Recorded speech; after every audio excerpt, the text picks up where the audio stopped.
everyone. Today is the fourth recipe how you can use the rotisserie chicken that you can either buy from HEB or Costco or anywhere that is convenient for you, or you can even roast one out. But the rotisserie chicken stew is a comforting and easy weeknight meals that the whole family will enjoy. Here's a simple recipe for you. First, slice out half an onion. Heat up the oil in the wok first, 3 to 5 tablespoons. You can use any oil. And then half a sliced onion, throw it into the wok and saute it until brown. Here I'm using half to saute the onion and half the wok to saute and brown the chicken pieces. Because the roast chicken is actually not as browned and fragrant, I like to brown it a little bit first. So I'm gonna put it all in, tear out the pieces. You can go ahead and debone if you like, but here I'm just gonna tear out the pieces, put it into a wok, saute up the onions until it's brown and fragrant, and use the spatula also to kind of break the chicken pieces into smaller so that the stew can be like a more of a softer pieces, smaller pieces. So here I have also used tear out the pieces, and I'm gonna put that in.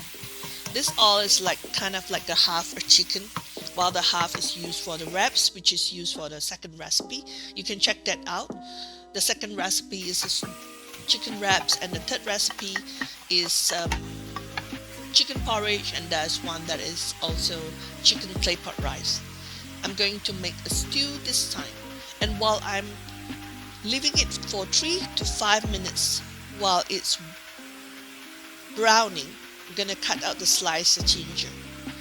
Slice out the ginger either in julienne or grate it so that it will easily combine into the stew, into the sauce, and into the chicken. In case you don't have fresh ginger, go ahead and use powdered ginger. And this is about 3 to 5 teaspoons. I'm going to use 2 or 3. It is all depends. You don't want the ginger smell to be overpowering, so 2 to 3 teaspoons should be good. Now, just a little trick. When I'm stirring, I also like to cut it up into smaller pieces so that it's going to be combined. You don't have the whole lumpy chicken and it's not as nice. So I'm gonna put a little bit oil if I see that is not enough. And here we are going to use a very well-loved sauce. This is a salted soya bean. It's a fermented soya bean that is added into food and stew and vegetables. The Yo's brand is a Malaysian and Singapore brand, and most Malaysian and Singaporean likes to use that brand to cook their stew, their chicken, their vegetables, and you can try it out if you like.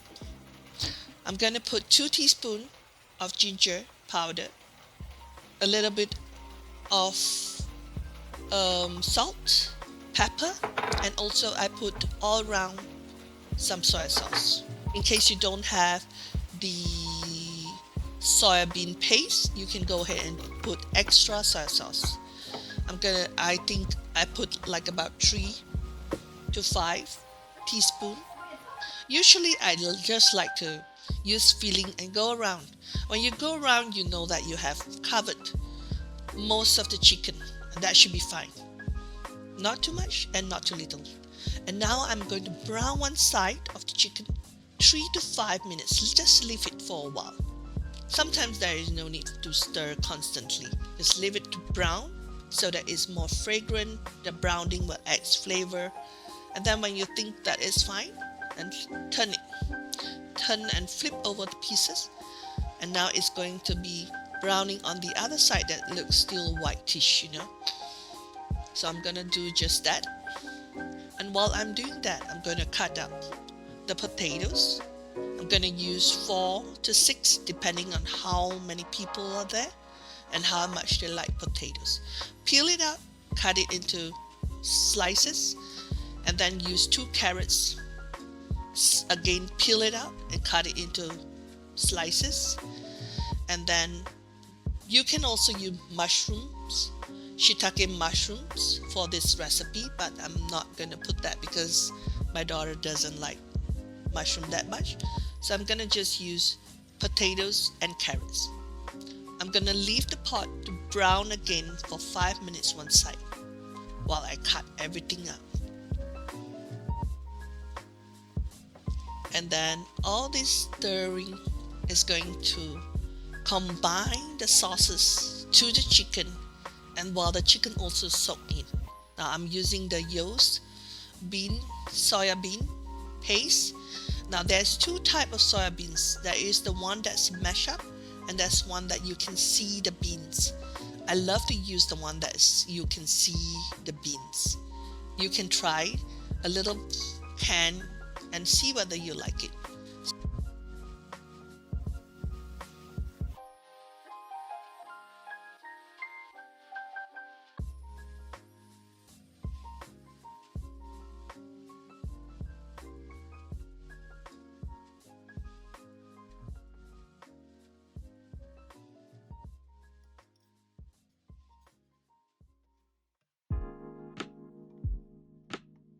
So I did add a little mushroom, but not too much, and some carrots.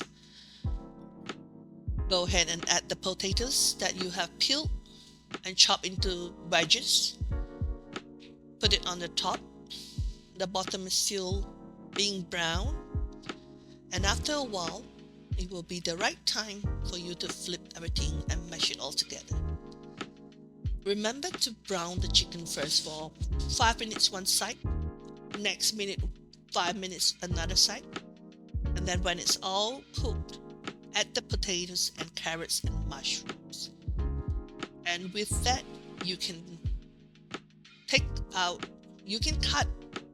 cut it a little bit, and if the bones, you can just take out the bones, and take out the bones that you see that doesn't have any more meat, so you can debone it at the same time. I'm not going to use the stock. I'm going to use just some half cup to 1 cup of water, and that should be good because the bones inside, that's why I don't take the bones out. The bones is going to add the collagen, add all the chicken stock. It will turn into a chicken stock, and it will make the water a little thick and delicious. It will add to the flavor of the dish. So that is the reason why we leave the bones, and you can take it out later when you have cooked and make this pot into a flavorful. You can remove those bones as you like. The last part after you add all the vegetables and the potatoes is to make sure the potatoes are softened. So this will take about 10 to 20 minutes where you can cover the lid and leave it to go boil and simmer. Now turn the heat a little low and simmer for 15 to 20 minutes. This is so all the sauces and all these flavors come up from the bones, come up from the chicken, and mix with the sauces. And stir it a little bit and make sure it all joins together and all comes into a whole stew. Stew needs a little bit of boiling. So again, just to summarize, I'm using half a Costco rotisserie chicken, 2 carrots, is a little bit less here, some oil to start to heat up, a cup of water, some salt, some pepper, 2 inches of ginger, julienne or grated, and some soya bean paste. The soya bean paste also adds a little bit of umami, and soya bean paste is a fermented soybean from yellow soybeans. It is fermented for a long time and then it is jarred. Asian cooking uses a lot of this soya bean paste in stew, in soup, and also in stir-fry vegetables. You can try it out if you like. Buy a small jar and try it out. And okay, you can add some optional to add a little bit of cooking wine at the end, or some rice vinegar at the end. But that's about it, and it's so easy that it's maybe like 20 to 30 minutes. The stir fry part will take about 10 minutes. And as you are stirring and browning, you can cut the potatoes and the carrots and the ginger out and add all that in. Simmer for 20 minutes. And now when you see the bones and all that, when you're about to serve, you can just pick them up. So I hope you like this dish. It's just very easy, very flavorful, and you can serve with rice or a bowl of vegetables. You can also serve this with bread. Okay, thank you for watching and hope you like this recipe. Very easy and very comforting. Go ahead and like, share and subscribe. Share to others so that they can prepare this, and it is so delicious. I hope you enjoy this delicious meal for the weeknights and have fun. Bye bye.